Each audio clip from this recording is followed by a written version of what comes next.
ഓരോ വോട്ടും ഉറപ്പിക്കാനുള്ള നെട്ടോട്ടത്തിലാണ് സ്ഥാനാർത്ഥികൾ. കൊട്ടിക്കലാശം ആവേശമാക്കാൻ കൂടുതൽ നേതാക്കളും പ്രവർത്തകരും മണ്ഡലത്തിലേക്ക് എത്തുകയാണ്. സ്ഥാനാർത്ഥികൾക്കൊപ്പം ഞങ്ങളുടെ പ്രതിനിധികൾ ചേരുകയാണ്. UDF ക്യാമ്പിൽ നിന്ന് രാഹുൽ മാങ്കൂട്ടത്തിനൊപ്പം അലമീൻ, LDF ക്യാമ്പിൽ നിന്ന് ഡോക്ടർ പി സരനൊപ്പം സാനിയോ മനോമി, ഒപ്പം NDA ക്യാമ്പിൽ നിന്ന് സി കൃഷ്ണകുമാറിനൊപ്പം ദീപക് മലയമ്മ എന്നിവർ ചേരുകയാണ്. സ്ഥാനാർത്ഥികൾ ഓരോരുത്തരും എവിടെയാണ് എന്നത് തത്സമയം ഞങ്ങളുടെ സ്ഥാനാർത്ഥികൾ ഈ 3 പേർ പിന്തുടർന്നുകൊണ്ടേയിരിക്കും. അപ്പോൾ നമുക്ക് എല്ലായിടത്തു നിന്നുമുള്ള ദൃശ്യങ്ങൾ കാണിച്ചുകൊണ്ടേയിരിക്കാം. സാനിയോ മനോമിയുണ്ട്, ദീപക് മലയമ്മയുണ്ട്, അലമീനുണ്ട്. Welcome guys. ആദ്യം അലമീനിൽ നിന്ന് തന്നെ തുടങ്ങാം. അലമീൻ, ഗുഡ് മോർണിംഗ്. കൊട്ടിക്കലാശത്തിലേക്ക് ഇനി മണിക്കൂറുകൾ മാത്രമേ ഉള്ളൂ. UDFന്റെ സ്ഥാനാർത്ഥി എവിടെ? രാഹുൽ മാങ്കൂട്ടത്തിൽ സജീവമായി ഓടിക്കൊണ്ടിരിക്കുകയാണ്. അവസാനമട്ട വോട്ടുറപ്പിക്കുന്നതിന് പിരായിരി പഞ്ചായത്തിലൂടെ നെട്ടോട്ടമാണ് രാഹുൽ നടത്തിക്കൊണ്ടിരിക്കുന്നത്. രാഹുൽ ഇനി മണിക്കൂറുകൾ മാത്രമാണ്, കഴിഞ്ഞ 1.5 മാസമായുള്ള ഓട്ടം അവസാനിക്കാൻ പോവാണ്.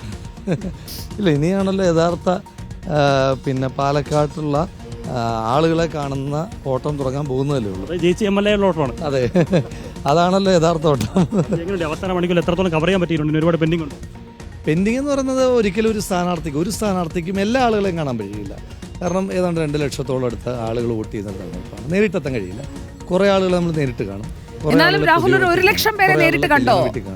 കുറേ ആളുകളെ റിപ്പോർട്ടറിലൂടെ കാണും. അങ്ങനെ വ്യത്യസ്തമായ മാർഗങ്ങളിലൂടെ കാണാണ്. പിന്നെ നല്ല സ്ഥാനാർത്ഥികളാണല്ലോ, എല്ലാവരും സ്ഥാനാർത്ഥിമാരാണ്. അപ്പോൾ ഇവരൊക്കെ പോകുമ്പോഴും അത് സ്ഥാനാർത്ഥിക്ക് വേണ്ടി തന്നെയാണ് പോകുന്നത്. പകുതി പേരെങ്കിലും 1 ലക്ഷം പേരെങ്കിലും കണ്ടോന്നോ സുജയ് ചോദിക്കുന്നു. നമ്പർ അറിയില്ലെങ്കിലും നമ്മൾ വലിയ ക്രൗഡുകളെ കാണുന്നുണ്ടല്ലോ. ഇപ്പോൾ കല്യാണ വീട്ടിൽ പോകുന്നു, ഒരു കല്യാണ വീട്ടിൽ പോകുമ്പം ഒരു വലിയ നമ്പറിനെയാണ് ഒറ്റയടിക്കാണ്, അല്ലെങ്കിൽ പൊതുയോഗത്തിന് പോകുന്നു ഒരു വലിയ നമ്പറിനെയാണ് കാണുന്നത്. അങ്ങനെ കാണുന്നതെല്ലാം കൂടെ കൂട്ടിയാൽ അറിയില്ല, എനിക്ക് അങ്ങനെ നമ്പർ പറയാൻ അറിയില്ലെങ്കിലും കുറേയൊക്കെ ഏറ്റവും കൂടുതൽ കവർ ചെയ്തത് സ്വാഭാവികമായിട്ട് ഞാനായിരിക്കും. അത് കാരണം എനിക്ക് കുറേ കൂടെ ദിവസങ്ങളുണ്ടാകും. ഞാനാണ് ആദ്യം വന്നത്, അപ്പോൾ അതിൻ്റെ കുറേ കൂടെ ദിവസങ്ങൾ കിട്ടി. അതിൻ്റെ വെച്ചാട്ടോ, അല്ലാതെ എല്ലാവരും നല്ല ഓട്ടമാണല്ലോ ഓടുന്നത്. ബുദ്ധിമുട്ടില്ല അവസാന സമയമായതുകൊണ്ട് ഈ കലാശക്കൊടിന് മണിക്കൂറുകൾ മാത്രമേ ഉള്ളൂ. ഈ ചേലക്കരയിൽ രമ്യ ഹരിദാസിന് വേണ്ടി വന്നപ്പോൾ ആടി തുള്ളി പാടി ഡാൻസും ബഹളമൊക്കെ ആയിരുന്നു. അപ്പോൾ ഇന്ന് സ്വന്തം കലാശക്കൊട്ടിൽ എന്ത് സർപ്രൈസ് ഒളിപ്പിച്ച് വെച്ചേക്കുന്നു? അതങ്ങനെ പ്ലാൻ ചെയ്തിട്ടുള്ളതൊന്നും അല്ലല്ലോ. എന്ന് വെച്ചാൽ നമ്മൾ അടിസ്ഥാനപരമായി നമ്മളെല്ലാം പാർട്ടി പ്രവർത്തകരാണ്.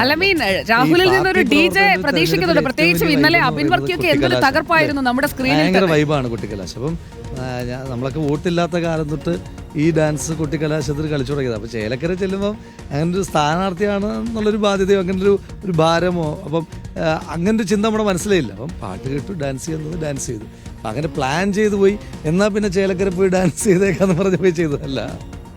കുറെ നാളായിട്ട് തുള്ളിച്ചാടി നടക്കുകയാണ്. അപ്പോൾ ഇന്ന് അതിന് ഡാൻസിൽ എനിക്ക് അങ്ങനെ പ്രശ്നമൊന്നുമില്ല. ഡാൻസിൽ എനിക്ക് ആരോടും അങ്ങനെ പ്രശ്നം തോന്നാറില്ല. പക്ഷെ ഈ പാട്ടിൽ ഈയിടെയായിട്ട് കൈവച്ചു തുടങ്ങി. അതിലെനിക്ക് ചെറിയ ബുദ്ധിമുട്ടുണ്ട്. അതെനിക്കൊരു ചെറിയ ഭിന്നിപ്പ്, യൂത്ത് കോൺഗ്രസിനകത്തൊരു ചെറിയ ഭിന്നിപ്പുണ്ട്. എനിക്ക് മാത്രമല്ല ഈ പാട്ട് പാടുന്നവരോടൊക്കെ എനിക്കൊരു ചെറിയ അസൂയുള്ള ഒരാളാണ്. അബിൻ വർക്കിയായിട്ട് ഭിന്നിപ്പ് എന്ന് ഒന്ന് പറഞ്ഞുതരാം. മാത്രമല്ല എനിക്ക് ഈ രമ്യ ഹരിദാസ്, PC വിഷ്ണുനാഥ്, VT ബൽറാം, ഇപ്പോൾ അബിൻ വർക്കി പുതുതായിട്ട് എൻട്രി ആയിട്ട് ഇറങ്ങിയേക്കാണ്. ഇത്തരം ആളുകളോടൊക്കെ അത്യാവശ്യം ബുദ്ധിമുട്ട് എനിക്കുണ്ട്. അത്യാവശ്യം അങ്ങനെ വേണേ പറയാം. ഞാൻ ഭിന്നിപ്പെന്ന് പറയാൻ ആഗ്രഹിക്കുന്നത്. ഇല്ലില്ല, അത് തീർത്ത് കഴിഞ്ഞാൽ ഇപ്പം ഞാൻ ഇതുവരെ ചെയ്ത പ്രചരണം എല്ലാം വേസ്റ്റ് ആയിപ്പോയി. ഉള്ളതും കൂടെ പോയിക്കളെ. അതുകൊണ്ട് അതിനില്ല, ആ ഒരു പരീക്ഷണത്തിനില്ല. അപ്പോൾ അതുകൊണ്ട് പിന്നെ അവരെല്ലാം ഇങ്ങനെ പാടി അടക്കുകയാണ്. അപ്പോൾ അതിനകത്തൊരു ചെറിയ അത്യാവശ്യം അസൂയുണ്ട്. നടക്കട്ടെ സുജ. അപ്പോൾ വീടുകൾ കയറി വോട്ട് പിടിക്കുകയാണ് രാഹുൽ. ഇപ്പോൾ പിരായിരി പഞ്ചായത്തിന്റെ വിവിധ ഭാഗങ്ങളിൽ പിരായിരി പഞ്ചായത്തിലാണ് രാഹുൽ മാങ്കൂട്ടത്തിലുള്ളത്.